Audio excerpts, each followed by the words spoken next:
Bismillahirrahmanirrahim. Assalamualaikum warahmatullahi wabarakatuh. Alhamdulillahi ala ihsanihi wa syukru lahu ala taufiqihi wa amtinanihi wa asyhadu an la ilaha illallah wahdahu la syarika lahu ta'ziman li sya'nihi wa asyhadu anna Muhammadan abduhu wa rasuluhu da'ila ridwanih. Allahumma salli alaihi wa ala alihi wa ashabihi wa ikhwani. Hadirin hadirat yang dirahmati Allah Subhanahu wa taala, kita lanjutkan bahasan kita dari kitab Sahih Al-Bukhari. Kita masuk pada bab 39, bab Ghuslur rijlaini ilal ka'bain. Bab tentang mencuci kedua kaki sampai ke kedua mata kaki. Al-Imam Al-Bukhari rahimahullah berkata, qala haddatsana Musa qala haddatsana Wuhaib an Amr an abihi qala syahidtu Amr bin Abi Hasan sa'ala Abdullah bin Zaid an wudhu'in Nabi sallallahu alaihi wasallam. Amr bin Abi Hasan bertanya kepada Abdullah bin Zaid radhiyallahu anhu tentang wudunya Nabi sallallahu alaihi wasallam. Fada'a bi taurin min ma'in fatawadda'a lahum, maka dia pun meminta didatangkan bejana berisi air, kemudian dia pun berwudu di hadapan mereka. Wudu an-Nabi sallallahu alaihi wasallam, bagaimana cara wudunya Nabi sallallahu alaihi wasallam. Fa akfa ala yadihi min at-tauri fa ghassala yadayhi thalathan, maka dia tuangkan miringkan bejana tersebut ke tangannya, kemudian dia pun mencuci kedua tangannya 3 kali. Setelah dicuci, dan ini hukumnya sunnah, thumma adkhala yadahu fit taur, setelah dicuci di luar baru kemudian tangannya dimasukkan dalam bejana. Famat madha wastanshaqa wastanthara thalatha ghurafatin, maka beliau berkumur-kumur, istinsyak dan beristinsar dengan 3 kali cidukan, 3 kali cidukan. Jadi sekali cidukan langsung berkumur-kumur sebagian airnya dihirup istinsyak, kemudian dihembuskan, ya, menghirup air di hidung namanya istinsyak, mengeluarkannya namanya istinsar. Tsumma adkhala yadahu fa ghassala wajhahu thalathan, kemudian dia pun masukkan tangannya lagi, maka dia pun mencuci wajahnya 3 kali. Tsumma ghassala yadayhi marratain ilal mirfaqain, kemudian dia pun mencuci kedua tangannya sampai ke mirfaqain 2 kali, 2 kali kanan, 2 kali kiri. Ini juga saya sudah pernah sampaikan dalil bahwasanya boleh sebagian 2, sebagian 3, ya. Sebagian 1 enggak ada masalah, yang penting minimal 1 kali. Tsumma adkhala yadahu famasaha ra'sahu fa aqbala bihima wa adbara marratan wahidah. Kemudian Nabi sallallahu alaihi wasallam atau Abdullah bin Zaid memasukkan tangannya, kemudian dia pun mengusap kepalanya, fa aqbala bihima wa adbar, begini dan begini, atau sebaliknya begini, namun dalam sebagian riwayat sudah kita jelaskan caranya dari depan dibawa ke belakang kemudian dikembalikan lagi. Tsumma ghassala rijlaihi ilal ka'bain, kemudian dia mencuci kedua kakinya sampai ke kedua mata kaki, ya. Ini dalil bahwasanya telinga tidak disebutkan. Seandainya mengusap telinga, mencuci telinga disebutkan, pasti akan disebutkan dalam hadis ini. Ini dalil bahwasanya mencuci telinga hukumnya sunnah, tidak wajib.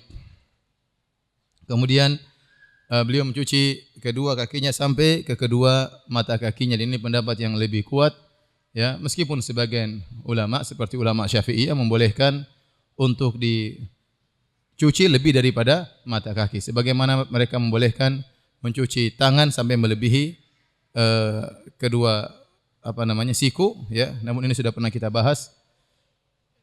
Yang sunnah, yang lebih afdal adalah sampai pada yang dicontohkan oleh Nabi sallallahu alaihi wasallam, itu sampai siku, dan kalau kaki sampai di kedua mata kaki. Ini dalil dibawakan oleh Imam Al-Bukhari bahwasanya sunnahnya adalah mencuci sampai kedua mata kaki. Menyelisih pendapat ulama Syafi'iyah yang mengatakan disunahkan untuk perpanjang tahjil, ya, wal ghurrah, mempanjang mencuci sampai ke adud, sampai lengan atas. Demikian juga mencuci kaki sampai ke sak, ke betis. Ini pendapat, ya. Namun pendapat ini kurang kuat, lebih kuat hadis-hadis datang, ya, kebanyakannya hanya sampai ke siku dan hanya sampai ke kedua mata kaki. Dan ini perlu saya ingatkan kembali bahwasanya Al-Imam Al-Bukhari, beliau tidak bermadzhab dengan madzhab tertentu. Beliau adalah mujtahid mutlak. Beliau adalah seorang mujtahid yang pakar seluruh bidang agama, sehingga beliau lam yataqayyad bimadzhabin muayyan. Beliau tidak terikat dengan madzhab tertentu, wala yuqallidu wahidan min a'immatil madzahib. Dan beliau tidak mengikuti dan tidak taklid kepada seorang pun dari imam mazhab. Oleh karenanya sebagian ulama menganggap dia bermadzhab Syafi'i seperti As-Subki dalam kitabnya Tabaqatis Syafi'iyah memasukkan tentang biografi para ulama Syafi'iyah. Beliau memasukkan Al-Imam Al-Bukhari dalam rentetan ulama Syafi'iyah. Bahkan Al-Qadhi Ibnu Abi Ya'la Al-Farra memasukkan Al-Imam Al-Bukhari dalam Tabaqatul Hanabilah, ulama-ulama Hambali. Imam Bukhari dimasukkan juga ke dalam ulama Hambali. Yang benar, dia tidak bermadzhab Syafi'i dan juga tidak bermadzhab Hambali. Oleh karenanya, beliau memiliki fikih tersendiri, wa fiqhuhu fi tarajumihi. Dan fikihnya Imam Al-Bukhari pada judul-judul bab yang beliau buat dalam Sahih Bukhari. Oleh karenanya banyak beliau membuat judul-judul bab. Contohnya saya dalam kitab Al-Wudu yang judul-judul bab tersebut menyelisihi mazhab Syafi'i. Menyelisihi mazhab Syafi'i rahimahullahu taala. Jadi dalil bahwasanya beliau tidak bermadzhab dengan mazhab tertentu meskipun beliau datang setelah Al-Imam Syafi'i dan Imam Ahmad ya. Rahimahullahu jami'an. Tapi kita lanjutkan babun isti'malu fadli wudu'in nas. Bab tentang menggunakan sisa air yang telah digunakan untuk berwudu oleh orang lain. Jadi ada orang-orang sudah pakai air wudu tersebut, ada sisanya. Boleh enggak kita pakai air sisa tersebut untuk berwudu? Ya, sisa dari air yang tadi sudah digunakan berwudu oleh orang lain. Wa amara Jarir bin Abdullah radhiyallahu anhu ahlahu an yatawaddau bi fadli siwakihi. Kemudian beliau membawakan athar dari Jarir bin Abdullah radhiyallahu ta'ala anhu di mana Jarir bin Abdullah memerintahkan keluarganya untuk berwudu dari sisa air yang dia gunakan untuk bersiwak. Seakan-akan Jarir bin Abdullah memasukkan siwaknya ya untuk melembutkan siwaknya di air kemudian dia bersiwak, atau sebaliknya setelah dia bersiwak dia celupkan siwaknya di air bekas, ada air, kata dia berwudu dari air ini. Berwudu dari air yang sudah dia celupkan siwak di dalamnya. Dan ini Al-Imam Al-Bukhari menjadikan dalil bahwasanya siwak sebagaimana dalam hadis kata Nabi sallallahu alaihi wasallam, as-siwaku matharatun lil fam wa mardatun lirrabb. Bahwasanya siwak itu pencuci mulut, pembersih mulut dan mendatangkan keridhaan Allah Subhanahu wa taala. Nah, siwak yang sudah digunakan untuk bersihkan mulut ternyata sisa airnya ya tidak mengapa digunakan untuk berwudu, maka beliau mengatakan demikian juga kalau orang sudah menggunakan air untuk berwudu, sisa airnya masih ada, boleh digunakan untuk berwudu. Kenapa? Karena ini ada khilaf dalam masalah ini, ya. Ada khilaf dalam masalah ini.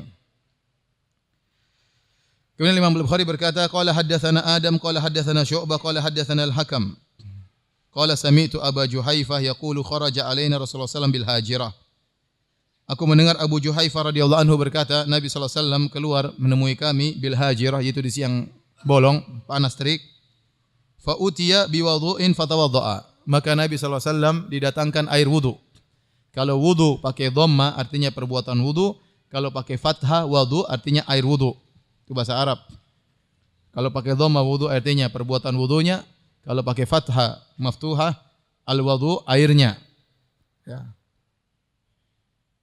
Faja'ala an-nasu ya'khuduna min fadli wudu'ihi. Setelah Nabi berwudu, maka orang-orang pun mengambil sisa air bekas wudu Nabi sallallahu alaihi wasallam. Fayatamassahuna bihi, maka mereka pun mengusapkan air tersebut ke tubuh mereka, mencari keberkahan tentunya. Fa shallan Nabi sallallahu alaihi wasallam adh-dhuhra rak'ataini. Nabi sallallahu alaihi wasallam pun salat zuhur 2 rakaat, wal asra rak'atain, itu Nabi jamak takdim. Nabi salat zuhur 2 rakaat, kemudian Nabi salat asar 2 rakaat, jamak takdim diqasar. Wa baina yadayhi anazah, di depannya ada semacam tongkat ya. Sutrah Nabi sallallahu alaihi wasallam ya. Hadirin dan hadirat yang dirahmati Allah Subhanahu wa taala, yang dijadikan dalil oleh Imam Al-Bukhari rahimahullahu taala bahwasanya Nabi sallallahu alaihi wasallam berwudu dengan air tersebut, tentunya airnya berjatuhan kembali, dia berwudu di atas jatuh kembali dan sisa airnya diperebutkan oleh para sahabat. Diperebutkan oleh para sahabat karena mereka ingin mencari keberkahan dari sisa air yang telah mengenai tubuh Nabi sallallahu alaihi wasallam. Dan ini kekhususan Nabi sallallahu alaihi wasallam. Rasulullah SAW dicari keberkahannya, Ini juga dalil bahwasanya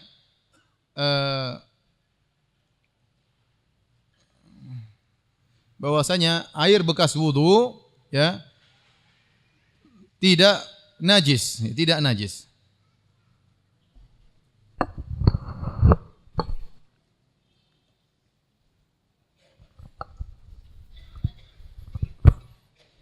Jadi ada khilaf tentang namanya al-ma al-musta'mal. Al-ma al-musta'mal. Kita tahu dalam mazhab Syafi'i al-ma al-musta'mal, air yang bekas dipakai untuk bersuci tidak boleh digunakan lagi untuk bersuci lagi, ya. Yaitu air bekas bersuci. Apakah bekas mandi?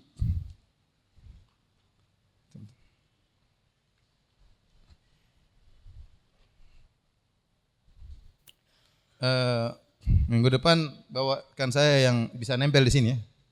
Bisa enggak? Di Jakarta ada enggak? Jakarta Utara. Ini enggak bisa ya? Mandi atau wudu. Ada yang mengatakan mandi wajib atau wudu wajib. Nah, apa hukumnya? Apa hukumnya? Secara umum ada 3 pendapat. Ada yang mengatakan air tersebut najis. Ada yang mengatakan tersebut tahir tapi tidak tahur. Tahir itu suci, tahur artinya mensucikan. Pendapat yang ketiga mengatakan air tersebut tahur, suci dan mensucikan, tetap saja. Yang pertama mengatakan air tersebut karena sudah dipakai untuk berwudu maka berubah menjadi najis. Tapi ini dibantah dalam terlalu banyak hadis ya. Di antaranya tadi bekas Nabi berwudu, kalau najis enggak mungkin para sahabat akan bertabarruk dengan suatu yang najis. Paham? Ternyata sisa air wudu tersebut dipakai oleh para sahabat mencari barokah. Yang kedua, pendapat mengatakan air tersebut, ini mazhab jumhur ulama, bahwasanya air tersebut tadinya tahur, tadinya suci dan mensucikan, setelah digunakan untuk bersuci, tinggal sucinya doang. Air ini tidak najis, dia suci, tapi kalau buat wudu enggak boleh lagi. Kenapa? Karena dia sudah digunakan untuk apa? Berwudu. Atau dia sudah digunakan untuk mandi, maka tidak boleh digunakan untuk bersuci kedua kali. Pendapat ketiga, air tersebut tidak berubah, ya. Air tersebut tetap tahur, tetap suci dan mensucikan. Dan pendapat yang lebih kuat adalah pendapat ini, innal ma'a tahurun. Sungguhnya air itu adalah suci dan mensucikan. Adapun dalil-dalil yang mengatakan air berubah dari suci mensucikan jadi tinggal suci saja, maka dalil-dalilnya kurang kuat. Namun ini khilaf yang sangat kuat antara pendapat ini dan pendapat ini. Cuma saya lebih condong pada pendapat bahwasanya air tersebut tidak berubah statusnya, tetap saja suci dan mensucikan. Kenapa? Karena tidak ada dalil yang menunjukkan dia berubah status dari mensucikan hanya menjadi suci saja. Ya. Ini khilaf di kalangan para ulama. Insyaallah nanti mungkin ada pembahasannya.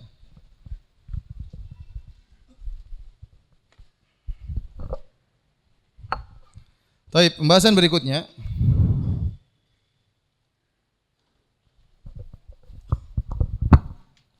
tentang mencari keberkahan. Mencari keberkahan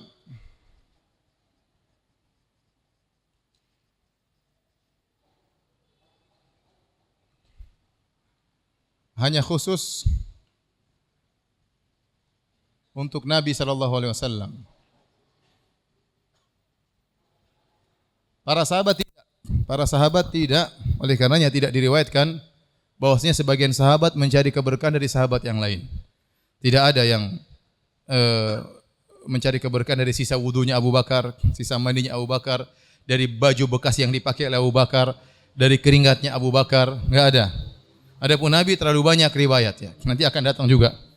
Nabi SAW bekas wudu maka para sahabat rebut-rebutan. Kadu yaktatilun, sampai disebutkan hampir-hampir mereka bunuh-bunuhan. Ini mubalagh, artinya mereka benar-benar rebutan sisa wudu Nabi SAW. Nabi SAW waktu haji, kemudian beliau mencukur rambutnya, Nabi suruh bagi-bagi kepada para sahabat. Nabi sengaja suruh bagi-bagi. Ya. Nanti Nabi juga suruh minum bekas wudunya. Ya, dan banyak dalil ya. Bahkan Nabi kalau membuang ludah, para sahabat berebut-rebutan untuk mendapatkan ludah Nabi sallallahu alaihi wasallam. Demikian juga para sahabat berusaha memakai baju bekas Nabi sallallahu alaihi wasallam karena pernah mengenai jasad Nabi sallallahu alaihi wasallam dan keringat Nabi sallallahu alaihi wasallam. Dalam hadis tatkala Nabi sallallahu alaihi wasallam memakai baju yang lusuh, kemudian ada seorang wanita memberikan hadiah kepada Nabi sebuah baju. Maka sang perawi berkata, fa akhadhaha Nabi sallallahu alaihi wasallam, maka Nabi sallallahu alaihi wasallam mengambil baju tersebut muhtajan ilaiha karena Nabi membutuhkan baju tersebut. Waktu Nabi setelah pakai, tiba-tiba datang sahabat berkata, "Ya Rasulullah, ma ahsanaha." Ya Rasulullah, begitu indah baju barumu. Uksuniha, berikanlah saya untuk saya pakai ya Rasulullah. Dan Rasulullah sallam, ya, ma su'ila an syai'in faqala ma su'ila an syai'in qad faqala la. Di antara sifat Nabi, Nabi tidaklah diminta sesuatu, sama sekali Nabi tidak pernah mengatakan tidak. Kalau dia punya dia pasti kasih. Karena sahabat ini melihat Nabi baru pakai baju, maka dia minta baju dan Nabi pasti kasih. Maka Nabi buka baju tersebut, Nabi kasih kepada sahabat ini. Akhirnya sahabat-sahabat lain protes. Kamu ini gimana? Ya, Nabi, kamu tahu Nabi kalau diminta tidak pernah nolak. Kamu minta baju baru, Nabi baru pakai, diminta Nabi pasti kasih. Kamu pintar sekali. Kata sahabat ini, bukan apa-apa. La'alli ukaffanu fiha. Kata dia, saya berharap dikafankan dengan baju tersebut. Fakanat kafanahu. Maka akhirnya baju tersebut menjadi kain kafan sahabat ini. Intinya apa? Dia ingin mencari keberkahan dari Nabi sallallahu alaihi wasallam. Jadi jasad Nabi, badan Nabi, rambut Nabi, keringat Nabi, ludah Nabi, semuanya berkah. Dan itu hanya khusus untuk Nabi sallallahu alaihi wasallam. Tidak diriwayatkan dari sahabat yang lain. Ya, makanya Nabi sallallahu alaihi wasallam awal dia ludah, Nabi sengaja meludah kepada sahabat karena Nabi tahu ludahnya apa? Berkah. Betapa banyak sahabat yang sakit Nabi ludah matanya. Ya. Sembuh. Kalau kita yang ludah tambah sakit matanya. jadi ini tidak dikiaskan kepada para sahabat yang lain. Adapun sebagian ulama yang bolehkan mencari keberkahan dari orang saleh seperti Imam Nawawi rahimahullahu taala dan ulama yang lainnya, maka kita katakan itu pendapat. Namun keliru ya, karena dalil-dalil menunjukkan itu khusus Nabi sallallahu alaihi wasallam. Seandainya boleh mengambil keberkahan dari selain Nabi, maka para sahabat sudah akan berebutan dengan mengambil keberkahan dari Abu Bakar radhiyallahu anhu, dari Umar, dari Utsman, dari Ali.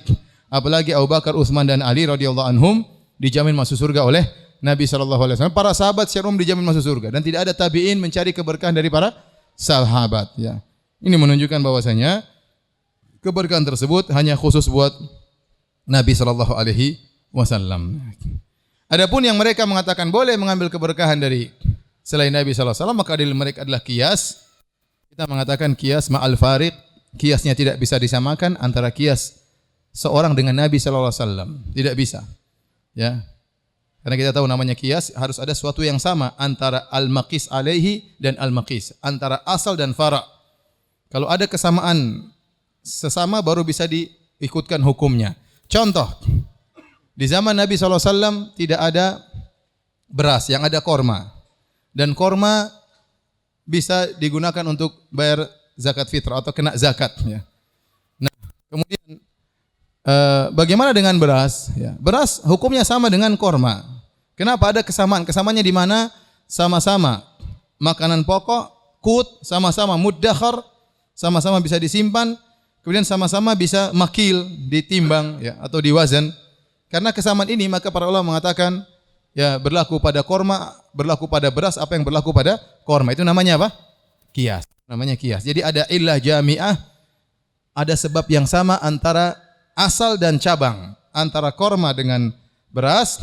Beras namanya fara', cabang korma namanya asal. Karena zakat terkena pada korma, maka demikian juga pada beras ya, sama-sama illah yang sama. Nah, kita bilang hal itu tidak bisa kita terapkan antara Nabi sallallahu alaihi wasallam dan ulama. Misalnya Nabi sallallahu alaihi wasallam, ulama atau Pak Yai misalnya. Taib. Apa illah, apa sebab yang sama antara keduanya? Hukumnya Nabi apa? Boleh dicari keberkahannya. Boleh dicari keberkahan badannya. Badannya, liurnya, ludahnya, rambutnya, dan lain-lain. Nah, apakah hukumnya bisa disamakan ulama dalam hal ini? Sehingga ulama juga boleh dicari keberkahan badannya, liurnya, ludahnya, rambutnya dan lain-lain. Nah, bagi yang mengatakan boleh, kata mereka ada ilah yang sama, ada sebab yang sama. Apa sebab yang sama? Kata mereka sebab yang sama adalah kesolehan. Karena Nabi SAW adalah soleh, ulama juga soleh, maka bisa dikiaskan ulama dengan Nabi SAW. Kita bilang kalau maksud antum kesolehan apa? Kalau maksudnya kesolehan, tingkat kesolehan yang sama, maka mustahil. Kenapa? Karena kesolehan Nabi tidak bisa dikiaskan dengan yang lainnya. Jangankan Nabi, Abu Bakar yang dijamin masuk surga, kata Umar bin Khattab radhiyallahu anhu, walau wuzina imanu ummah ma imani Abi Bakrin la rajiha imanu Abi Bakrin. Seandainya imannya umat ditimbang dengan imannya Abu Bakar, maka masih lebih berat imannya Abu Bakar.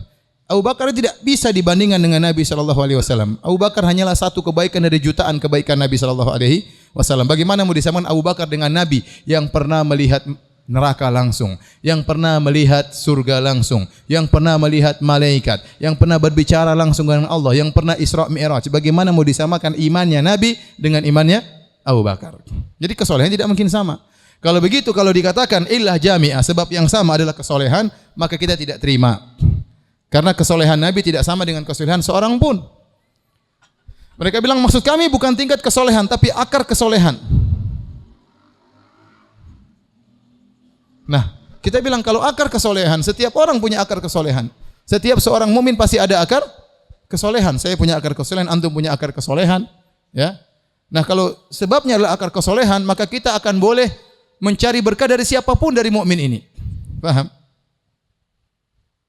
Ya, bukan cuma saya, nanti saya sisakan minum saya, ya. Jangan rebutan ya.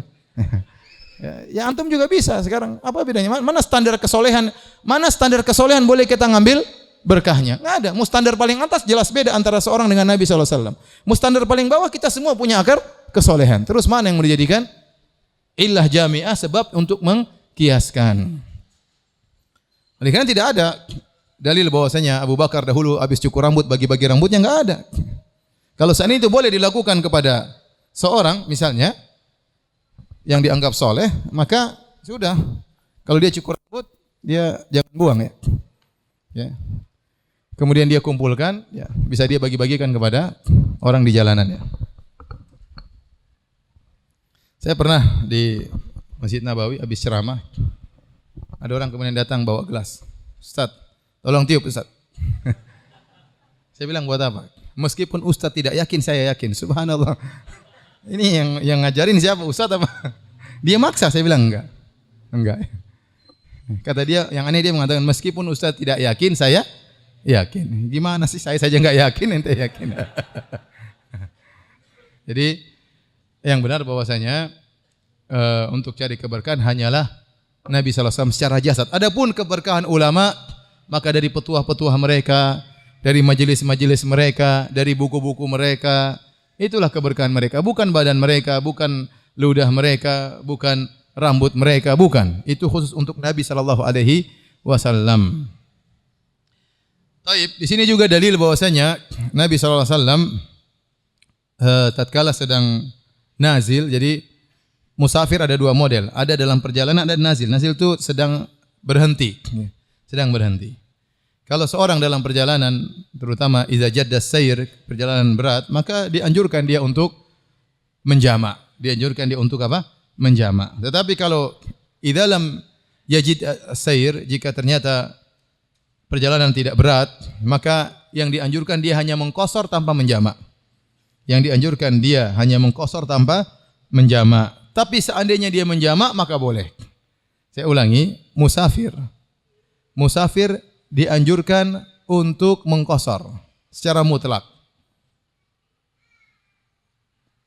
Kapan dianjurkan untuk menjamak sekalian? Kalau ternyata safarnya berat atau dia punya keperluan, dia butuh istirahat yang panjang, tidak ingin terpotong dengan waktu salat, maka dia boleh menjamak ya. Tapi kalau ternyata safarnya ringan, apalagi dia menginap di suatu tempat, dia tidak letih, dia hanya menunggu hari demi hari, maka lebih baik dia mengqasar tanpa menjamak. Afdalnya mengqasar tanpa menjamak. Tapi seandainya dia menjamak, tetap aja boleh. Paham? Cuma afdalnya apa bagi orang yang menetap musafir menetap dan tidak ada kerepotan, tidak ada kebutuhan tertentu, afdolnya dia mengqashar tanpa menjamak. Tapi seandainya dia menjamak juga tetap dibolehkan. Dan Nabi SAW pernah menjamak meskipun sedang berhenti, ya, seperti Nabi tatkala di Tabuk, Nabi SAW menjamak kalau tidak salah 19 hari, tidak ada masalah. Demikian juga dalam hadis ini Nabi SAW jamak takdim, padahal tidak disebutkan mereka dalam perjalanan, tapi sedang singgah. Sedang apa? Singgah. Wallahu ta'ala alam bissawab.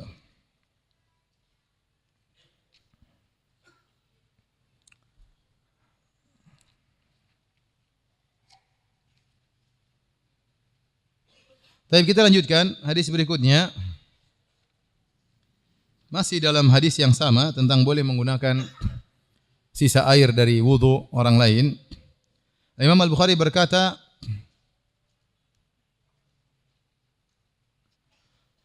wa qala Abu Musa da'a an-nabiy sallallahu alaihi wasallam biqadahin fihi ma'un faghasala yadayhi. Dari Abu Musa Al-Asy'ari, beliau berkata, Nabi SAW minta didatangkan gelas atau tempat bejana, fihi ma'un, di situ ada air. Faghasala yadayhi wajahu fihi, maka beliau pun mencuci tangannya dan mencuci wajahnya pada tempat tersebut. Ya, mungkin begini depan di atas tempat tersebut.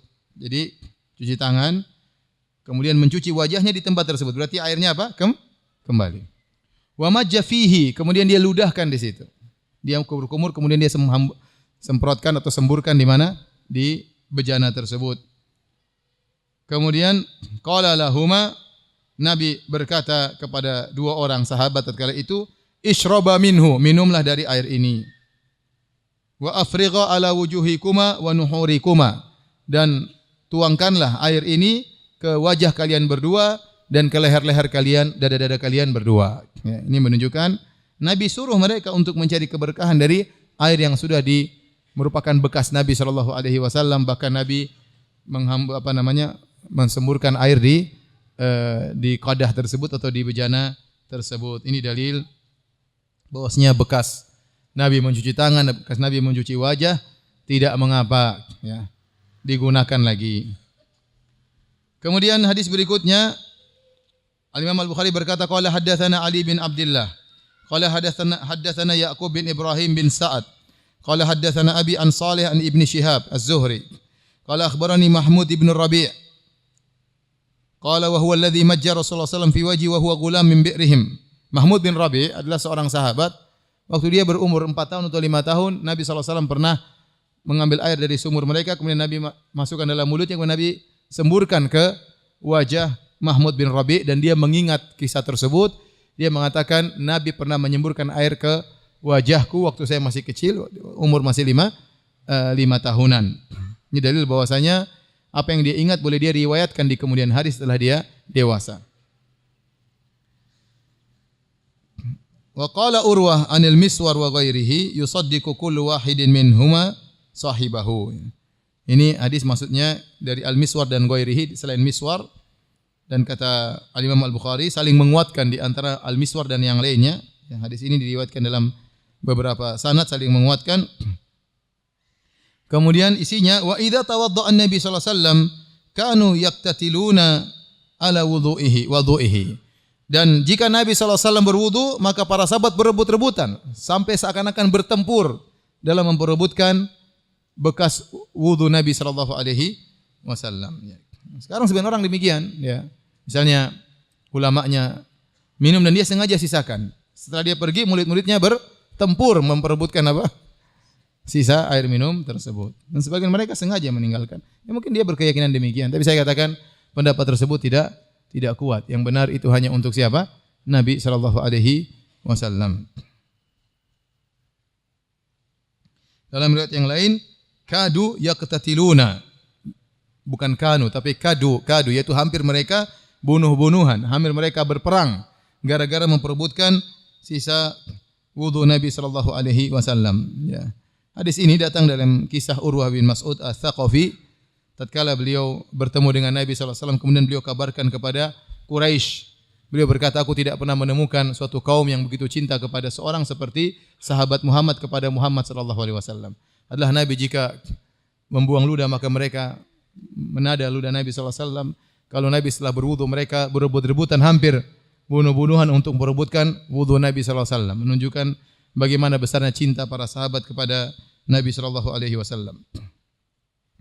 Hadis berikutnya, babun, tanpa judul, ya, seakan-akan dia adalah cabang daripada bab sebelumnya. Kata Imam Al-Bukhari, babun, qala haddatsana Abdurrahman bin Yunus qala haddatsana Hatim ibnu Ismail anil Ja'di qala sami'tu Sa'ib bin Yazid yaqul, Sa'ib bin Yazid berkata, "Dhahabat bi khalati ila Nabi sallallahu alaihi wasallam." Bibiku membawaku bertemu dengan Nabi sallallahu alaihi wasallam. Faqalat, kemudian bibiku berkata, "Ya Rasulullah, inna ibna ukhti waqi'un." Ya Rasulullah, sungguhnya ponakanku ini, yaitu anak dari saudari perempuanku, ponakanku ini sakit. Dalam riwayat waj'un. Waj'un, ya. Atau waqi'un, ada yang mengatakan itu ada sakitnya di kaki. Kakinya sakitnya di kaki. Dan ini kata para ulama dalil boleh seorang mengabarkan tentang rasa sakitnya, boleh. Saya lagi sakit. Tetapi tidak boleh dalam kondisi mengeluhkan sakitnya kepada manusia, itu tidak boleh. Ini namanya mengeluhkan Allah kepada makhluk. Kenapa yang mentakdirkan dia sakit siapa? Allah Subhanahu wa taala. Kemudian dia mengeluhkan, "Aduh, saya sakit enggak sembuh-sembuh." Seakan-akan dia mengeluhkan Allah kepada makhluk. Tapi kalau dia kabarkan bukan dalam rangka untuk mengeluh, tapi mengabarkan, "Kamu kenapa enggak ini? Saya lagi sakit." Kenapa enggak pengajian? Saya lagi sakit. Enggak ada masalah. Atau datang kepada dokter, "Saya sakit ini," untuk cari obat, enggak ada masalah. Tapi kalau dia menyampaikan rasa sakitnya dalam bentuk mengeluh, ini yang tidak diperbolehkan, seakan-akan dia mengeluhkan Allah kepada makhluk. Ya. Seharusnya seorang mengeluhkan makhluk kepada Khalik. Ya. Kalau dia mengeluh kepada Khalik, enggak ada masalah, itu bukan sebaliknya mengeluhkan Allah kepada makhluk. Kemudian kata Sa'ib bin Yazid, "Famasaha ra'si wa da'ali bil barakah." Maka dia pun mengusap kepalaku. Lalu Nabi sallallahu alaihi wasallam mengusap kepalaku, lalu Nabi sallallahu alaihi wasallam mendoakan keberkahan bagiku. Tsumma tawaddaa, kemudian dia pun berwudu. Fasyaribtu min wudu'ihi, maka aku pun minum dari bekas wudu Nabi sallallahu alaihi wasallam. Tsumma qumtu khalfa dhahrihi, kemudian aku pun berdiri, aku pergi ke belakang Nabi sallallahu alaihi wasallam. Fa nadhartu ila khatamin nubuwah baina katifaihi, maka aku pun melihat di belakang Nabi ada cap kenabian. Baina katifaihi, di antara dua belikat Nabi sallallahu alaihi wasallam. Misla zirril hajalah, bentuknya seperti zir itu kancing, al-hajalah semacam kemah-kemah kecil yang dihias dengan tirai-tirai, dan tirai-tirai tersebut diikat dengan apa? Semacam kancing. Seperti misalnya diletakkan di atas onta, ya. Kalau ada seorang putri di atas onta ditutup dengan kemah-kemah kecil, ya. Dihias dengan tempat tidur misalnya. Nah, ditutup dengan tirai-tirai. Tirai tersebut dikancing dengan apa? Al-hajalah atau zir al-hajalah. Ini pendapat kedua sebenarnya disebut oleh Ibnu Hajar rahimahullahu taala bahwasanya al-hajalah yaitu thair. Burung, semacam burung. Sehingga maksudnya bizirri al-hajalah, zirnya burung, maksudnya seperti telur burung bentuknya. Oleh karena dikuatkan pendapat kedua dalam hadis yang lain, mithla baydatil hamamah, ya, seperti telur merpati. Bundaran daging yang tumbuh di antara dua pundak Nabi sallallahu alaihi wasallam itu besarnya seperti telur merpati. Jadi semacam daging yang tumbuh, dan situ ada rambut yang terurai di daging tumbuh tersebut, dan itu adalah cap kenabian. Itu bukti bahwasanya dia seorang nabi. Oleh karena dalam kisah yang panjang, tatkala Salman Al-Farisi berpindah dari satu majikan ke majikan yang lain sampai dia meninggalkan agama Majusi, kemudian dia pergi ke seorang rahib pendeta. Pendeta tersebut mengatakan, "Saya sudah tidak mengetahui ada yang baik, saya akan meninggal ini, pergilah engkau ke rahib satunya." Akhirnya pergi ke rahib satunya, sampai akhirnya rahib tersebut mengatakan, "Pergilah engkau, sudah saatnya seorang nabi diutus, dan di antara ciri-cirinya dia punya tanda kenabian di antara dua belikatnya." Maka Salman Al-Farisi waktu ketemu Nabi sallallahu alaihi wasallam, Salman Al-Farisi ingin melihat. Yang pertama, Nabi tersebut tidak terima sedekah, yang kedua, Nabi tersebut punya tanda kenabian. Waktu Salman kasih sedekah kepada Nabi, Nabi tidak terima. Kata Salman, ini ciri pertama. Tinggal ciri kedua dia mau cek, yaitu apa? Ada tanda kenabian di antara belikat Nabi sallallahu alaihi wasallam. Maka dia lihat ke belakang, ternyata Nabi pakai selendang. Tidak kelihatan. Waktu Nabi tahu Salman ingin mengecek, maka Nabi sengaja melepaskan selendangnya agar dilihat oleh siapa? Salman Al-Farisi radhiyallahu anhu. Ini jadikan dalil oleh Syekh Utsaimin rahimahullahu taala, kalau ada orang ingin tahu sesuatu dari kita dan itu tidak mengganggu privasi kita, maka tidak mengapa kita ceritakan ya. Menyenangkan hatinya. Kenapa? Ada orang kepo. Apalagi pengetahuan itu bermanfaat baginya, ya, kita kasih tahu. Tapi kalau nggak ada manfaatnya nggak usah kasih tahu ya. Ya. Nggak usah kasih tahu. Kalau bermanfaat buat dia dan kita ceritakan, mungkin dia ingin tahu pengalaman kita, dia ingin tahu usaha kita misalnya, itu bermanfaat menurut kita, bagi dia ceritakan aja, menyenangkan. Itu sunnah Nabi SAW tatkala Salman ingin melihat cap kenabian Nabi, maka Nabi sengaja membukakannya agar dilihat. Bagaimana Nabi senangnya menyenangkan hati orang lain. Ya. Tapi kalau ingin tahu, kita tahu tidak ada manfaatnya, kita ceritakan, dia tambah hasad, enggak usah. Kasihan dia menderita. Kamu rumahnya berapa? 3. 3. Istrimu berapa? 4. Waduh. Jelek kayak kamu istrinya 4. Kasihan dia sedih ya. Ya enggak usah cerita. Enggak semua kenikmatan yang kita miliki kita apa? Ceritakan. Taib. Ini juga dalil bahwasanya Nabi SAW bekas wudunya diminum ya sebagai obat ya, bagi orang yang sakit. Tapi kita lanjutkan hadis berikutnya, bab man madmadha wastanshaqa min gharfatin wahidah. Bab tentang orang yang berwudu, bertamadmud yaitu berkumur-kumur, dan istinsyak dengan satu apa? Satu cidukan saja ya. Yang ma'ruf 3 kali. Di ini kumur, dihirup, dilepas. Kemudian yang kedua. Kemudian yang ketiga. Tapi sebagian ulama berpendapat boleh berdasarkan hadis berikut, 1 kali dikumur-kumur 3 kali boleh. 1 kali cidukan. Jadi ngambilnya sedikit-sedikit. Ya. 3 kali satu begini untuk 3 kali apa? Penggunaan. Qala haddatsana Musaddad, qala haddatsana Khalid ibnu Abdullah, qala haddatsana Amr bin Yahya an abihi an Abdullah bin Zaid annahu afragha minal ina'i ala yadayhi faghasalahuma. Bahwasanya Abdullah bin Zaid, sahabat yang meriwayat tentang wudu Nabi sallallahu alaihi wasallam, beliau memiringkan bejana, kemudian dia tuangkan kepada kedua tangannya untuk dicuci, sunnah. Tsumma ghasala aw madmada aw wastanshaqa min kaffatin wahidah. Fa fa'ala dzalika thalathan. Maka dia pun mencuci kepalanya, mencuci wajahnya, kemudian berkumur-kumur, beristinsyak min kaffatin wahidah. Ya. Tapi ya, dalam hadis ini pun disebutkan bahwasanya meskipun disebut kaffatan wahidah, kaffat itu satu begini, tetapi dijelaskan dalam hadis tersebut fa fa'ala dzalika thalathan. Bahwasanya Nabi atau Abdullah bin Zaid melakukannya 3 kali. Maka kembali kepada pendapat yang kedua, bahwasanya kembali kepada hukum asal, bahwasanya tatkala seorang beristinsyak tetap 3 beginian ya. Ya. Ada yang mengatakan 1 tapi dia lakukan 3 kali. Ada ihtimal hadis ini sebagian dipahami oleh Syekh Utsaimin rahimahullahu taala, tetapi kita bawakan kepada hadis-hadis yang lain bahwasanya maksudnya begini, artinya 3 kali cidukan. Bukan 1 kali cidukan, 3 kali penggunaan ya. Dan itu lebih mudah. 3 kali apa? Cidukan. Faghasala yadayhi ilal mirfaqaini marratain. Kemudian dia pun mencuci kedua tangannya hingga kedua sikunya 2 kali. Wa masaha bi ra'sihi ma aqbala wa ma adbar. Dan dia pun mengusap kepalanya yang depan maupun yang belakang. Wa ghasala rijal ilal ka'bain. Kemudian dia mencuci kedua kakinya sampai kedua mata kakinya. Tsumma qala hakadha wudhu'u Rasulillah sallallahu alaihi wasallam. Kemudian dia berkata, demikianlah ya wudunya Rasulullah sallallahu alaihi wasallam. Tapi Imam Bukhari mengambil istinbat bahwasanya boleh seorang 1 tangan untuk 3 kali apa?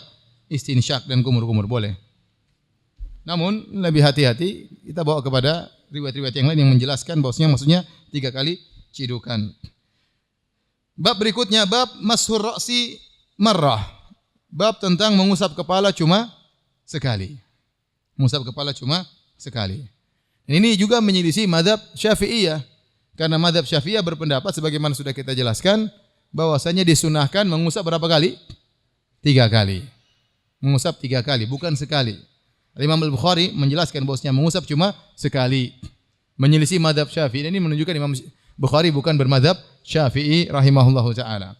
Dan subhanallah dalam pembahasan ini mengusap kepala cuma sekali. Al-Hafidz Ibnu Hajar rahimahullah sependapat dengan Imam Al-Bukhari. Al-Hafidz Ibnu Hajar ulama besar mazhab Syafi'i, tapi dia menyelisih mazhab Syafi'i dalam urusan ini, dalam masalah ini. Ini menunjukkan Al-Hafidz Ibnu Hajar tidak fanatik. Beliau bisa menyelisih pendapat ulama Syafi'iyah, sehingga beliau berpendapat bahwasanya untuk mengusap kepala cuma berapa kali? Sekali. Meskipun sebelumnya sudah kita bahas, Imam Bukhari berpendapat kalau kepala harus seluruhnya. Al-Hafidz Ibnu Hajar menyelisih Imam Bukhari, membela mazhab Syafi'i. Boleh sebagiannya kata Ibnu Hajar. Jadi dalam mengusap sebagian kepala, Ibnu Hajar menyelisih Imam Bukhari, sepakat dengan mazhab apa? Syafi'i. Tapi dalam masalah mengusap kepala cuma sekali, saya ulang tadi, Ibnu Hajar menyelisih dan menyepakati. Menyelisih di mana? Antum sama ana enggak? Menyelisih di mana? Menyelisih bahwasanya cukup sekali, tidak perlu 2 kali atau 3 kali. Dan dia sepakat dengan mazhab Syafi'i dalam hal boleh mengusap sebagian apa? Kepala, tidak harus seluruhnya. Sepakat dengan mazhab Syafi'i, menyelisih Imam Bukhari. Kita bacakan, qala haddatsana Sulaiman bin Harb qala haddatsana Wuhaib qala haddatsana Amr bin Yahya an abihi qala syahidtu Amr bin Abi Hasan sa'ala Abdullah bin Zaid an wudu'in Nabi sallallahu alaihi wasallam. Hadisnya sama dari Abdullah bin Zaid, ditanya tentang bagaimana cara wudu Nabi sallallahu alaihi wasallam. Fada Abi Taurin min ma'in fatawadda'a lahum. Maka beliau pun meminta didatangkan bejana, maka dia pun berwudu di hadapan mereka. Fakafa'ahu ala yadayhi faghasalahu matsalatan. Maka dia pun menuangkan air ke tangannya, dicuci 3 kali. Tsumma adkhala yadahu fil ina'i famatmadha wastanshaqa thalathan bi thalathi gharafatin min ma'in. Ini yang saya katakan menjelaskan hadis sebelumnya. Maka beliau pun berkumur-kumur dan beristinsyak dan beristinsar 3 kali dengan 3 kali cidukan. Dengan 3 kali cidukan, bukan sekali cidukan tapi 3 kali cidukan. Tsumma adkhala yadahu fil ina. Ada yang mengatakan ini 2 kali dia mencontohkan. Dia mencontohkan Nabi pernah sekali cidukan, Nabi pernah mencuduk dengan 3 kali cidukan. Tapi saya katakan lebih hati-hati, kita 3 kali apa? Cidukan lebih mudah dan lebih bersih. Tsumma adkhala yadahu fil ina faghasala wajhahu thalathan. Kemudian dia pun masukkan tangannya di bejana, kemudian dia mencuci wajahnya 3 kali. Tsumma adkhala yadahu fil ina'i faghasala yadayhi ila mirfaqaini marratain. Kemudian dia pun masukkan tangannya di bejana, dia cuci kedua tangannya 2 kali. Tsumma adkhala yadahu fil ina'i famasa bi ra'sihi fa aqbala bi yadihi wa adraba biha. Kemudian dia masukkan air di tangannya di bejana, kemudian dia mengusap kepalanya, aqbal wa adbar. Tsumma adkhala yadahu fil ina'i faghasala rijali. Kemudian dia masukkan air di bejana, kemudian masukkan tangan di air di bejana, kemudian dia pun mencuci kedua kakinya. Dalam riwayat yang lain, qala haddatsana Musa qala haddatsana Wuhaib qala masaha ra'sahu marratan. Dalam riwayat yang lain, dia pun mencuci kepalanya sekali saja. Ya.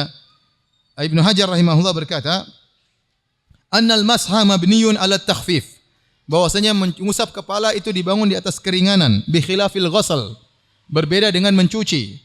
Walau syuri'at tikrar la sarat suratuhu suratal maghsul. Seandainya disyariatkan 3 kali diusap, maka seakan-akan kepala juga dicuci. Padahal Allah menggunakan kalimat diusap, beda dengan dicuci. Makanya diusap sekali sudah cukup. Seandainya disyariatkan 3 kali, maka ambil 3 kali satu lagi, maka seakan-akan dicuci, kata Ibnu Hajar rahimahullahu taala.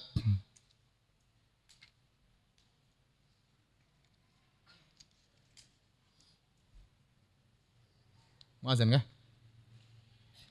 Baik, habis azan kita lanjutkan. Yang bertanya silakan ya. Lanjut ya. Masih ada waktu enggak? Baik, bab wudu'ir rajuli ma imra'atihi wa fadli wudu'il mar'ah. Bab tentang seorang berwudu bersama istrinya. Boleh. Wudu bareng-bareng ya. Kemudian bagaimana hukum tentang sisa bekas wudu wanita? Wanita sudah berwudu, boleh enggak kita pakai airnya lagi untuk berwudu? Ini Imam Bukhari menginsyaallah ada khilaf. Ini menyelisih pendapat jumhur ulama. Dia berpendapat bahwasanya boleh wudu bareng-bareng, boleh wudu menggunakan bekas wudu wanita, enggak ada masalah. Berbeda dengan pendapat sebagian ulama. Azan ya. Silakan azan dulu. Ini pertanyaan banyak. Sabar untuk mendengar jawaban. Kita lanjutkan aja nanti pekan depannya. Ini pertanyaan, Ustadz, apakah batal ketika sholat lalu keluar ingus? Enggak. Keluar ingus enggak ada masalah. Yang batal kalau keluar dari kubul maupun apa? Dubur. Selama ingusnya dari atas enggak ada masalah.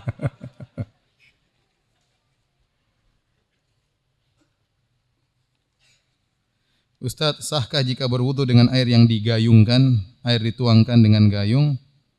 Enggak ada masalah ya. Mau digayungkan, mau diemberkan, mau digelaskan, enggak ada masalah. Bagaimana mengusap kepala bagi wanita yang berambut panjang saat berwudu? Yang diusap kepalanya bukan rambutnya. Rambutnya sampai di belakang jangan sampai sini udah cukup, balik lagi ya. Ya. Ingat ya, Allah mengatakan ya wamsahu biruusikum. Usaplah apa kepala kalian. Kebetulan di kepala ada rambut, maka rambut yang diusap. Tapi kalau rambutnya panjang sampai di belakangnya, ada yang sampai di apa bokongnya, ya enggak mungkin sampai ke belakang gitu enggak. Jadi cuma sampai di leher, balik lagi ke depan. Ketika saya selesai berwudu, saya terburu-buru dan akhirnya tidak membaca doa sesudah wudu. Apakah wudu saya sah? Jelas sah, karena membaca doa wudu hukumnya sunnah, tidak wajib. Apa hukumnya mengucapkan bismillah di toilet yang ada WC-nya, tempat buang air besar, sedangkan wudu harus mengucapkan bismillah? Sudah kita jelaskan bahwasanya pendapat yang rajih jumhur ulama, bismillah tidak wajib. Bismillah tidak wajib tatkala berwudu. Oleh karenanya sahabat-sahabat yang meriwayatkan wudu Nabi tidak ada yang memulai dengan mengucapkan apa? Bismillah. Oleh karena hukumnya sunnah. Seandainya orang mengucapkan bismillah, dia mengucapkan sebelum masuk ke dalam WC ya. Kalau dalam WC tidak kurang, ada khilaf juga. Ada yang mengatakan boleh mengucapkan bismillah ya, tapi intinya mengucapkan bismillah tidak wajib. Seandainya seorang berwudu tanpa mengucapkan bismillah, wudunya sah. Apa hukumnya bikin SIM secara nembak? Siapa yang ditembak ini? Karena jika bikin secara normal, sudah pasti tidak lolos. Jadi harus dengan tidak normal, dengan ditembak. Intinya, kalau seorang mengurus sesuatu, ternyata dia berhak tapi dihalang-halangi, dan dia hanya bisa mengambil haknya dengan mengeluarkan uang, berarti dia statusnya dizalimi. Maka itu diperbolehkan, yang dosa yang mengambil. Yang dilarang dikatakan riswah, menyogok. Kalau itu bukan hak dia, kemudian dia berusaha untuk lulus atau mengambil sesuatu yang bukan hak dia, kemudian dia menyogok, maka itulah apa? Riswah. Itu tidak diperbolehkan. Tapi kalau seorang dia mau ngurus sesuatu, tidak mungkin ya. Kecuali dengan demikian, kalau enggak dia enggak bisa, maka yang mengambil yang zalim. Saya pernah mengurus pada tahun 2001 di salah satu kantor imigrasi di tanah air ya. Zaman itu ya. Saya ingin urus dengan cara normal. Tidak tembak ya. Maka ada yang menawarkan, udah kamu ngurus saja sampai tembak lebih murah, 300.000 zaman itu. Saya bilang enggak lah, saya enggak mau. Saya mau cara yang jujur. Akhirnya saya ngurus sendiri. Saya ngurus begitu mulus sampai selesai. Begitu selesai, ketika saya mau dikasih, kepala imigrasinya bilang itu bagi-bagi uang sama pegawai saya. Akhirnya kena 500.000 akhirnya. Mending saya tembak dari awal. Ya, mudah-mudahan sekarang sudah tidak demikian ya. Sekarang di era keterbukaan katanya ya. Tapi demikianlah ya. Kalau intinya kalau ada hak kita yang harusnya bisa kita peroleh, tidak bisa kita peroleh kecuali dengan seperti itu, maka kita tidak dikatakan kita berdosa. Tapi masalahnya kalau Anda tidak bisa naik motor terus Anda ingin dapat apa? SIM ya. Dengan cara apa? Nembak ya. Berani-beraninya Anda nembak.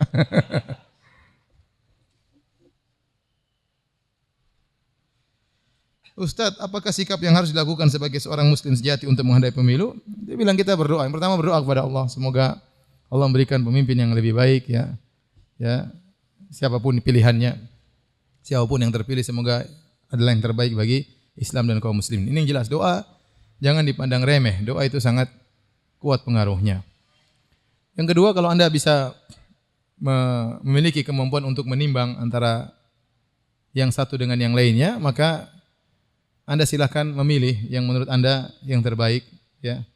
Kalau Anda tidak mampu menimbang karena banyak kesibukan dan tidak sempat untuk menimbang, maka la yukallifullahu nafsan illa wus'aha. Allah tidak membebani luar kemampuan. Wala taqfu ma laisa laka bi'ilm.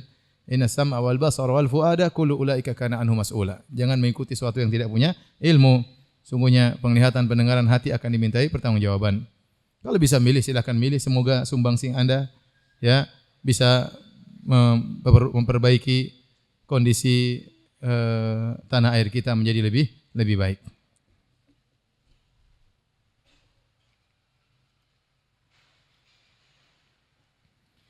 Saya berencana ingin melamar seorang wanita untuk saya jadikan istri. Ya jelaslah melamar untuk jadikan istri.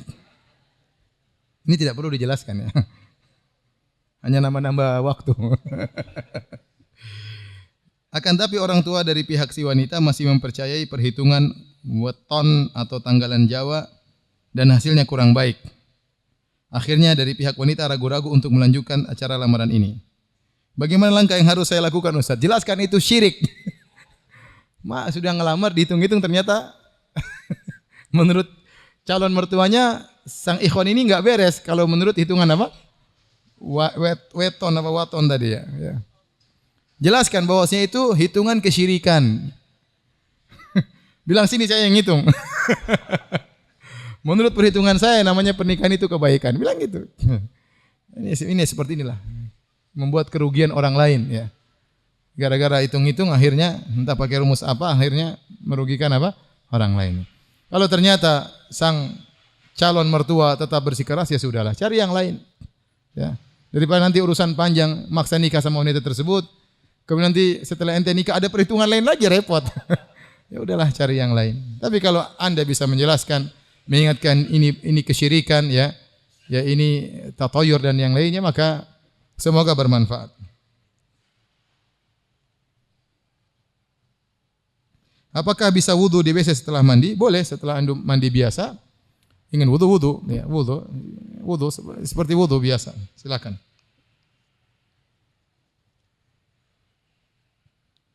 Ustaz, jika kita batal pada saat berwudu, wudunya belum selesai, apakah harus mengulang wudunya? Iya, ulang lagi dari awal.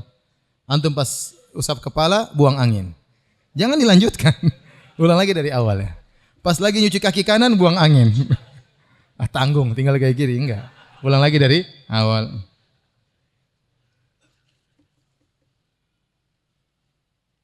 Saat lagi halangan boleh enggak berwudu? Yang benar bahwasanya yang dianjurkan berwudu sebelum tidur atau untuk mengurangi hadas adalah junub. Lelaki junub maupun wanita junub boleh dia berwudu. Kalau dia mandi lebih baik segera hadasnya hilang. Tapi kalau dia berwudu meringankan hadasnya, meringankan junubnya. Dan ini sahih dari Nabi sallallahu alaihi wasallam. Adapun apakah ini bisa dikiaskan kepada wanita haid? Jawabannya tidak. Dan dijelaskan oleh mazhab Syafi'i, Imam Syafi'i juga menjelaskan, Nawawi rahimahullah dan banyak ulama menjelaskan bahwasanya wanita haid tidak bisa dikiaskan dengan junub ya. Buktinya wanita haid pun kalau mandi tidak menghilangkan apa? Hadasnya karena dari haidnya masih keluar. Kalau dia mandi saja tidak menghilangkan hadasnya apalagi hanya sekedar berwudu. Beda dengan junub. Kalau junub dia mandi hilang apa? Hadasnya. Dan kalau dia berwudu diperbolehkan meringankan hadasnya. Maka di sini kias yang tidak tepat mengkiaskan wanita haid dengan junub ya. Dan ini dijelaskan oleh para ulama.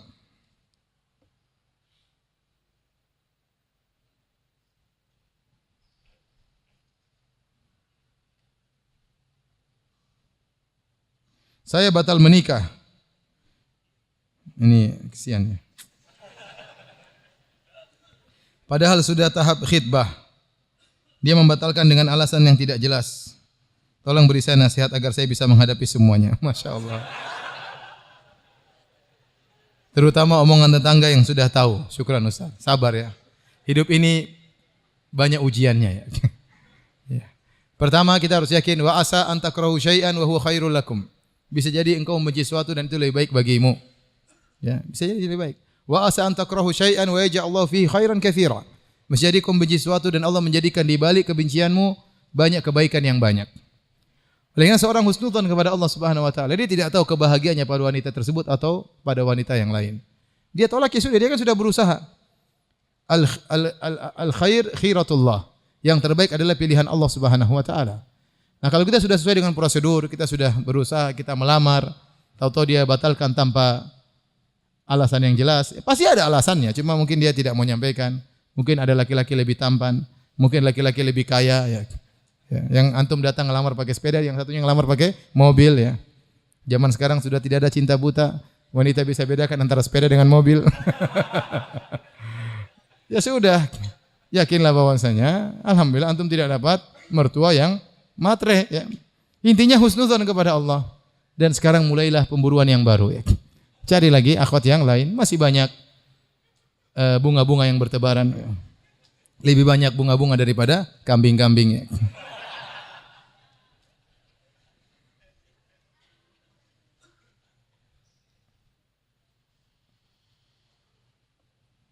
Ustaz, bagaimana hukumnya jika suami saya tahun ini sedang menyusun skripsi, tetapi untuk menyusunnya suami minta bantuan temannya untuk dibuatkan, tapi semua datanya dari suami saya. Enggak, kalau maksudnya dibantu itu dalam sisi layout misalnya atau penataan itu enggak ada masalah. Tapi kalau itu berkaitan dengan ilmiahnya, maka ini tidak boleh, ini penipuan. Kecuali suami belajar sama dia. Ini bagaimana kira-kira? Dia belajar enggak ada masalah, tapi kalau dia nyusun, kemudian ilmiahnya dia yang nyusun, itu enggak boleh, namanya penipuan. Sehingga ijazah tersebut ijazah palsu kalau begitu. Ya. Nggak boleh. Tapi kalau yang nyusun maksudnya layoutnya misalnya atau mungkin tata bahasanya atau yang lainnya. Tapi kalau ilmiahnya, kesimpulannya teman yang ambil, kemudian kalau diskusi nggak ada masalah, kita boleh diskusi sama orang. Tapi jangan sampai teman yang nulis, kita yang nulis diskusi, nggak ada masalah.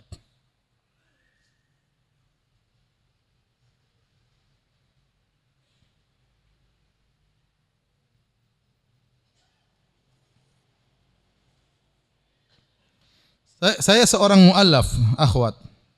Saat wudu saya membaca niat memakai bahasa Indonesia. Apakah itu menjadi masalah? Dan setelah wudu saya tidak pernah membaca doa setelah wudu. Apakah wudu saya sah? Tidak usah niat dengan bahasa apapun. Niat berwudu dalam hati. Dalam hati saya sudah niat berwudu. Tidak perlu diucapkan. Ya. Karena Nabi SAW tidak pernah mengucapkan niat wudu. Nabi tidak pernah berkata nawaitu al-wudu'a. Ya, aku berniat wudu. Ini tidak pernah dilakukan oleh Nabi, padahal begitu banyak ratusan hadis tentang wudu Nabi sallallahu alaihi wasallam. Dan juga tidak pernah diriwayatkan oleh para sahabat ketika mereka hendak berwudu mereka mengatakan aku berniat untuk wudu. Jadi anti muallaf ya, yang baru masuk Islam tidak perlu melafalkan niat berwudu dalam hati. Kita sudah niat berwudu maka sudah sah. Adapun baca doa setelah wudu maka tidak dibaca juga tidak mengapa, sambil sedikit-sedikit anti belajar bagaimana cara doa setelah berwudu, tapi hukumnya sunnah. Sunnah itu maksudnya tidak wajib.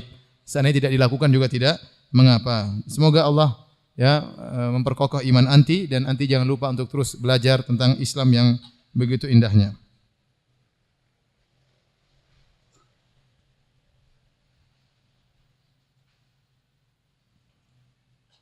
Dan mencari keberkahan kepada Nabi, apakah tidak menganggap kita menyekutukan Allah Subhanahu wa taala? Tidak ya, ini Allah ingin menjelaskan bahwasanya Nabi Muhammad SAW adalah orang yang mulia. Oleh karenanya Nabi tidak pernah mengajarkan para sahabat untuk menyembah Nabi SAW, dan Nabi sangat benci untuk disembah. Dan oleh karena dalam banyak hadis Nabi ingatkan akan hal tersebut. Bahkan kata Anas bin Malik, "Ma kana ahadun ahabba ilaihi min Rasulillah sallallahu alaihi wasallam wa kanu idza ra'ahu lam yaqumu lima ya'lamuna min karahiyatihi lidzalik." Adalah orang yang paling dicintai oleh para sahabat adalah Nabi SAW. Lebih mereka cintai daripada orang tua mereka, daripada anak mereka, daripada diri mereka sendiri. Tetapi kalau mereka melihat Nabi datang, mereka tidak berdiri menghormati Nabi, karena mereka tahu Nabi tidak suka digitukan. Ya, oleh karenanya kalau anti belajar masalah kitab tauhid, anti akan tahu bahwasanya betapa Nabi sangat tidak suka disamakan dengan Allah. Ada seorang pernah berkata, "Masya Allah wa syi'ta," karena kehendak Allah dan kehendakmu wahai Rasulullah. Maka Rasulullah SAW marah. Kata Rasulullah SAW, "Aja'altahu lillahi niddan?" Apa kau menjadikan aku sebagai tandingan bagi Allah Subhanahu wa taala? Ya. Nabi SAW sama sekali tidak pernah mengajarkan untuk beribadah kepada beliau alaihi wasallam. Adapun mengenai keberkahan ini sebagai mukjizat, sebagai bukti dia adalah seorang nabi. Makanya Nabi punya mukjizat-mukjizat yang lain, tapi mukjizat tersebut tidak mengharuskan dia disembah. Contoh Nabi Isa alaihissalam punya mukjizat. Ya, dia bisa membuat patung burung kemudian dia tiupkan burung tersebut terbang.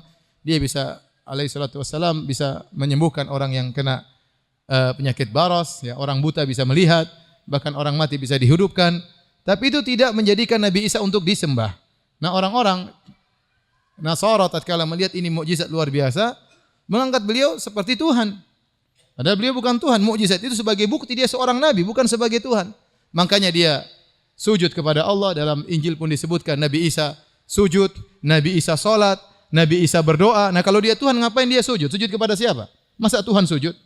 Masa Tuhan beribadah? Kalau dia Tuhan, kenapa dia berdoa? Kalau Tuhan minta, terus siapa yang diminta kalau Tuhannya minta?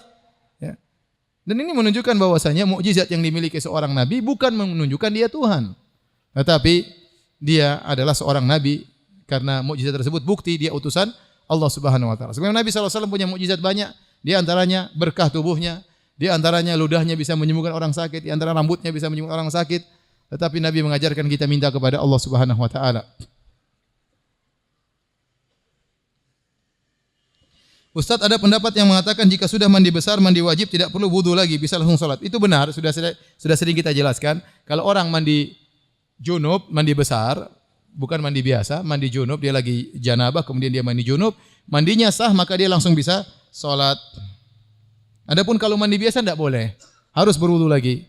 Karena di antara syarat wudu adalah tertib, atau rukun wudu adalah tertib. Tertib itu harus dari tangan, kemudian wajah, kemudian tangan, kemudian rambut, baru kepala, baru kaki. Itu harus tertib, enggak boleh dibolak-balik.